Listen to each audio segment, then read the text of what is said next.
అద్వైతాచార్య చైతన్య మహాప్రభు అద్వైత భవన్. ఇక్కడ మనం సందర్శిస్తుంది అద్వైతాచార్య శ్రీ చైతన్య మహాప్రభు.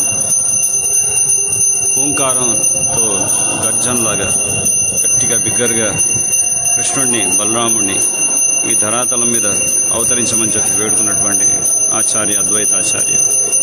సో అద్వైతాచార్య యొక్క ఆహ్వానం మేరకు శ్రీ చైతన్య మహాప్రభు నిత్యానంద ప్రభు ఈ భూమి మీద ప్రకటమై అవతరించి కలియుగ జీవులను ఉద్ధరించారు. సో చైతన్య మహాప్రభు నిత్యానంద ప్రభు ఎవరు కాదు, సాక్షాత్తు కృష్ణ బలరాములే. ఇక్కడ అద్వైతాచార్య పూజించేవారు. శాంతిపూర్లో అద్వైతాచార్య యొక్క నివాస గృహం ఉండేది. అదేవిధంగా ఇక్కడ మాయపూర్ ధామంలో కూడా ఆయన నివాస గృహం ఉండేది. సో ఇక్కడ ఆయన పూజించినటువంటి శాలిగ్రామ శిలలు మనం దర్శించవచ్చు. సో ఇక్కడ శాలిగ్రామ శిలకి తులసి దళములతో గంగా జలములతో అభిషేకిస్తూ గట్టిగా భగవంతుడి యొక్క నామాన్ని బిగ్గరగా కీర్తిస్తూ ఆ కృష్ణ బలరాముని భూమి మీదకి అర్పించారు.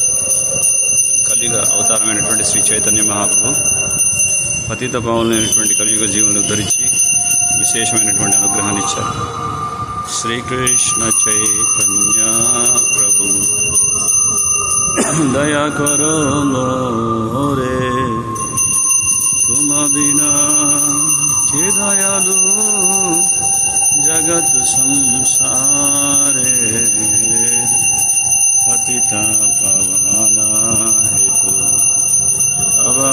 अवतारा वसमापतिता प्रभु न भई बेहारा महाप्रभु नित्यानंद प्रेमानंद सुखी कृपावलोकना करो हमें बड़ो दुखी दया करो सीतापति अद्वैता गोसाई तव कृपा भले पाय चैतन्य निताय. जय अद्वैत गोस्वामी की जय, अद्वैताचार्य की जय. जय श्री महाप्रभु गौरांग महाप्रभु की जय. Beautiful Darshan of Shri Gaur Gadadhar ने दर्शिंచుకోండి. जय जय श्री चैतन्य जय नित्यानंद जय अद्वैत चंद्र जय गौर भक्त वृंद जय गौर गदाधर जय गौर